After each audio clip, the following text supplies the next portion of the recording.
नमस्कार, मैं राहुल एक बार पुनः आपके समक्ष उपस्थित हूँ आपके अपने YouTube चैनल परीक्षित में। एक नई कहानी के साथ आज मैं आपके समक्ष आया हूँ। एक ऐसी कहानी जिसे सुनकर समझकर हमारे जीवन में मैं आशा करता हूँ कि कुछ भले परिवर्तन हो सकेंगे, क्योंकि हाल फिलहाल में हमने ऐसा देखा है कि 6 साल मॉस्को में डिग्री लेने के बाद भी लोगों के जीवन में कुछ अच्छा नहीं हो पाता है।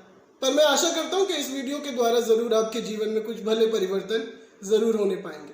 तो आपसे विनती करूँगा कि कृपया इस वीडियो को आप शुरू से लेकर अंत तक ज़रूर देखें। वीडियो को आप लाइक करें, जितना हो सके शेयर करें। अगर आपने चैनल अब तक सब्सक्राइब नहीं किया है, चैनल सब्सक्राइब करें। आपके फ्रेंड्स को, आपकी फैमिली को आप उस वीडियो को शेयर करें, जिससे कि ज़्यादा से ज़्यादा लोगों तक ये वीडियो पहुँच सके और उनके जीवन में कुछ भली चीज़ें हो सके। आज की जो कहानी है जो मैं आपको बताने जा रहा हूँ, ये कहानी शुरू होती है त्रिकुट नामक पर्वत से। त्रिकुट पर्वत के पास एक बहुत ही सुंदर सरोवर था और उस सरोवर के पास एक गजेंद्र नाम का बहुत ही बलशाली, बहुत ही शक्तिशाली एक हाथी रहा करता था। और गजेंद्र ऐसा प्रभावशाली, ऐसा शक्तिशाली, बलशाली हाथी था। ऐसा कहा जाता है कि उसकी सुगंध मात्र से बड़े बड़े हिंसक पशु भी डरकर भाग जाया करते थे। आप समझ सकते हैं कि वो किसी बाहुबली के समान था।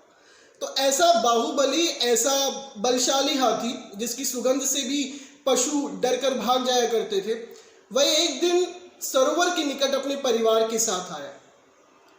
उसके साथ उसकी पत्नी, उसके बच्चे थे और उनका मन किया जल क्रीड़ा करने का। वो सरोवर में उतरे और गजेंद्र अपने बच्चों के साथ, गजेंद्र जो उस हाथी का नाम था, गजेंद्र अपने बच्चों के साथ उस जल में क्रीड़ा करने लगा। वह अपनी सूंड में पानी भरता और अपने बच्चों पर उस पानी को फेंकता, फिर उसके बच्चे उसके साथ खेलते। तो इस तरह से वह लोग अपने जीवन का आनंद ले रहे थे। हम भी बहुत बार ऐसे ही आनंद लेते हैं, लेकिन हमें सरोवर नहीं मिलता तो हम वाटर पार्क चले जाते हैं। कहीं ना कहीं, किसी ना किसी तरह से हम भी हमारे जीवन में, जीवन की विलासता का, जीवन की भोग विलास में हम लोग लिप्त हो जाते हैं और उसके आनंद में हम लोग खो जाते हैं। गजेंद्र भी ठीक उसी प्रकार से अपने जीवन का आनंद ले रहा था। बाहुबली था, किसी चीज का कोई भय उसके जीवन में नहीं था। अचानक क्या होता है कि जब गजेंद्र उस सरोवर में होता है तो एक ग्राह अर्थात एक मगरमच्छ चुपचाप वहां पर आता है और गजेंद्र के पैर को कसकर पकड़ लेता है। गजेंद्र को शुरू में लगता है मैं तो इतना बलशाली हाथी हूं, मैं इतना बाहुबली हूं, और ये छोटा सा ग्राह, ये छोटा सा मगरमच्छ मेरा क्या कर सकेगा। गजेंद्र उसकी ओर इतना ध्यान नहीं देता है। हम भी हमारे जीवन में ना बहुत बार ऐसा होता है कि कुछ आकांक्षा, कुछ हम लोगों को ऐसा लग रहा होता है कि कुछ परेशानियां हमारे जीवन में आ सकती हैं, या कुछ परेशानियां शुरू हो गई हैं, कुछ कठिनाइयां हमारे जीवन में आ रही हैं, लेकिन हम उन चीज़ों को नज़रअंदाज कर देते हैं। हम सोचते हैं ये चीज़ तो इतनी महत्वपूर्ण नहीं है, इस पर इतना ध्यान देने की आवश्यकता नहीं है, बाद में देखा जाएगा, टाल देते हैं, या जब होगा या जो होगा सो होगा, ऐसा सोचकर हम उन बातों पर ध्यान नहीं देते। गजेंद्र ने भी ध्यान नहीं दिया। उसे लगा कि ये छोटा सा ग्रह मेरा क्या कर सकता है, लेकिन ग्रह ने कसकर उसके पैर को पकड़ लिया और वह उसके पैर को पकड़कर गजेंद्र को गहरे जल के भीतर खींचने लगा। गजेंद्र भी उसके साथ में परिश्रम करने लगा, खुद को छुड़ाने की कोशिश करने लगा। उसने बहुत कोशिश करी, बहुत प्रयत्न किया, लेकिन अब गजेंद्र अपनी हिम्मत हारने लगा था, क्योंकि वो भूल गया था कि इस समय वो सरोवर में है और पानी में मगरमच्छ गजेंद्र से ज्यादा बलशाली जान पड़ रहा था। और गजेंद्र जब इस परिश्रम में था कि किसी तरह से वह उस मगरमच्छ से खुद को छुड़ा सके, उस ग्रह से खुद को बचा सके, गजेंद्र बहुत कठिन परिश्रम करता है। बहुत देर तक दोनों का द्वंद्व चलता रहता है और इस तरह से 4 पहर बीत जाते हैं। 4 पहर तक वह परिश्रम करता रहता है खुद को छुड़ाने के लिए। इसी दौरान गजेंद्र क्या करता है कि वह अपनी पत्नी को पुकारता है।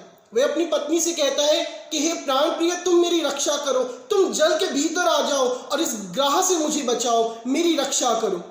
उसकी पत्नी गजेंद्र को देखती है और गजेंद्र से कहती है कि स्वामी, मैं चाहती तो हूं कि आपके प्राण बच जाए, मैं कोशिश तो करना चाहती हूं कि आप बच जाएं और मैं हो सकता है कि मैं भीतर आ जाऊं और मैं इस ग्रह से आपके पैर को छुड़ा लूं, लेकिन इस बात की क्या गारंटी है कि ये ग्रह मुझे नहीं पकड़ेगा।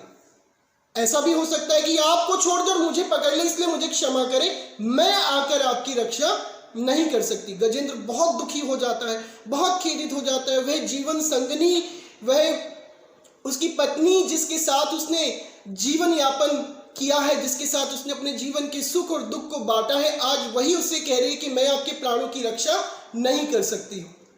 गजेंद्र उस समय अपने बच्चों को पुकारता है, वही बच्चे जो थोड़ी देर पहले उसके साथ बहुत आनंद कर रहे होते हैं, बहुत अच्छे से खेल रहे होते हैं। वो कहता है कि मेरे बच्चों, तुम तो मेरी रक्षा करो, तुम तो मुझे इस ग्रह से बचाओ। बच्चे कहते हैं कि पिताजी हमें क्षमा करें, हम आपकी रक्षा नहीं कर सकते, आपको जो होना है हो जाने दीजिए, आपके किसी भी काम में हम किसी भी तरह की कोई कमी नहीं करेंगे, लेकिन हम आकर आपको बचा नहीं सकते हैं। ऐसा ही हमारे जीवन में भी होता है गजेंद्र के समान।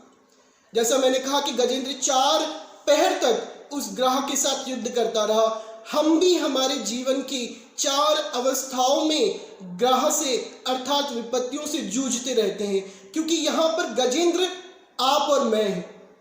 ग्रह बुरा समय है, विपत्ति है, काल है, और वे 4 पहर जीवन की 4 अवस्थाएं हैं मनुष्य के जीवन की: बाल्यावस्था, किशोरावस्था, युवावस्था और वृद्धावस्था। मनुष्य अपने जीवन की इन सारी अवस्थाओं में किसी ना किसी परीक्षा में, किसी ना किसी परिस्थिति में, कठिनाई में, विपत्ति में घिरा रहता है और उनसे निकलने की खुद ब खुद कोशिश करता रहता है। और कितनी बार वह अपने बाहुबल पर भरोसा करता है, जैसे गजेंद्र ने किया, पर उससे नहीं हो पाया। फिर हम क्या करते हैं कि हमारे प्रियजनों पर भरोसा करते हैं, हमारे उन लोगों पर भरोसा करते हैं जो हमसे कहते हैं कि सब कुछ बदल जाएगा, पर हम कभी नहीं बदलेंगे, लेकिन आवश्यकता पड़ने पर वो लोग भी बदल जाते हैं, वो भी हमारी सहायता नहीं करते। फिर वह अपने बच्चों के निकट जाता है और वो भी उनकी सहायता नहीं कर पाते। हम हमारे जीवन में ऐसे बहुत से लोग हैं, बहुत से रिश्ते हैं जिनके लिए हम बहुत कुछ करते हैं और बहुत कुछ करने की कोशिश भी करते रहते हैं, लेकिन बहुत बार हम ऐसी परिस्थिति में होते हैं कि वह लोग भी हमारी सहायता के लिए नहीं खड़े हो पाते हैं, हमारी सहायता नहीं करते हैं।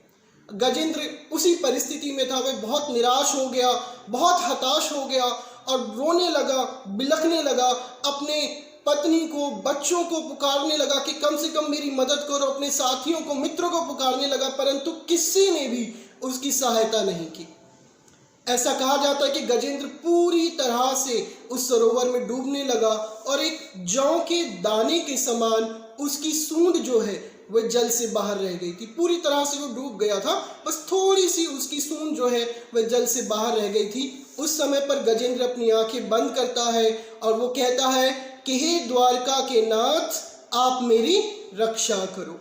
वह कहता है कि हे ब्रिजराज, यह गजराज अब खुद से हार गया है, अर्थात हे ब्रिज के स्वामी, हे कृष्ण, हे वासुदेव, हे माधव, आप मेरी रक्षा करो, आप मेरे प्राणों को बचाओ, आप मुझे इस काल से, इस विपत्ति से छुड़ाओ, क्योंकि मैं खुद से परिश्रम करके इससे छूट नहीं पा रहा हूं। ऐसा कहा जाता है कि जिस समय पर गजराज ने भगवान को पुकारा, मध्य रात्रि का समय था, भगवान श्री हरि निद्रा में लीन थे और तुरंत अपने भक्त की पुकार सुनकर भगवान निद्रा से जाग उठते हैं और अपने भक्त की रक्षा करने के लिए दौड़ने लगते हैं। माता लक्ष्मी कहती हैं कि हे प्रभु, आप रुक जाइए, आप क्यों जा रहे हैं? आपके बहुत से सेवक हैं, आप उनको भेज दीजिए, वो उसकी सहायता करेंगे, आपको स्वयं जाने की आवश्यकता नहीं है। पर भगवान कहते हैं कि मेरा भक्त है, उसने मुझे पुकारा है, मैं स्वयं उसकी सहायता के लिए जाऊंगा। जब हम हमारे जीवन में भगवान को पुकारते हैं, उनके निकट जाते हैं, उनसे सहायता की अपेक्षा रखते हैं, तो वह स्वयं हमारी मदद करते हैं।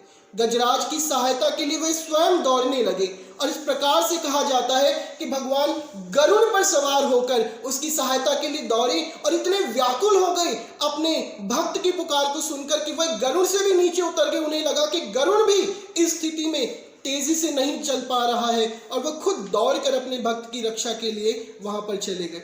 जब माता लक्ष्मी उनसे कह रही होती है कि प्रभु आप मत जाइए, रुक कर जाइएगा, सुबह चले जाइएगा, किसी और को भेज दीजिए, तो भगवान कहते हैं कि हे प्रिय, ग्रंथों में, वेदों में मेरा नाम करुणा सिंधु लिखा गया है, अर्थात मैं करुणा का सागर कहकर लोग मुझे पुकारते हैं। तो मैं क्यों ना अपने भक्त की रक्षा के लिए जाऊं।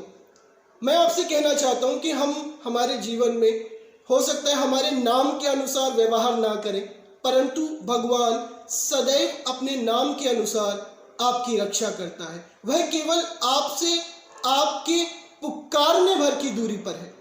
आप जब भी उसे पुकारेंगे वह निश्चय ही आपकी सहायता करेगा। जैसे भगवान ने गजराज की सहायता करी, भगवान श्री हरि विष्णु उस सरोवर पर पहुंचे, उन्होंने अपने सुदर्शन चक्र का आवाहन किया और सुदर्शन चक्र से उन्होंने ग्रह को उद्धार दिया, गजराज को उस बंधन से मुक्त किया और अपने धाम में लेकर उसे अपने साथ चले गए। मेरे प्रियो, ऐसे ही हमें भी हमारे जीवन में जिस भी समय हम किसी कठिनाई में होते हैं, परेशानी में होते हैं, हमें ईश्वर को पुकारना चाहिए, हमें उनकी शरण में जाना चाहिए, हमें उनसे सहायता मांगनी चाहिए। जिस प्रकार से उन्होंने गजराज की सहायता करी, वैसे ही वह हमारी भी सहायता करेंगे और हमें निश्चय ही काल की उस बंधन से, उस विपत्तियों से छुड़ाएंगे। मैं आपसे प्रार्थना करता हूँ कि आपका विश्वास ईश्वर में बना रहे।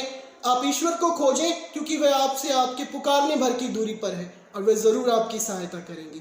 आप सब पर भगवान की कृपा बनी रहे, ईश्वर की कृपा बनी रहे। आप सभी को मेरा प्रेम भरा नमस्कार।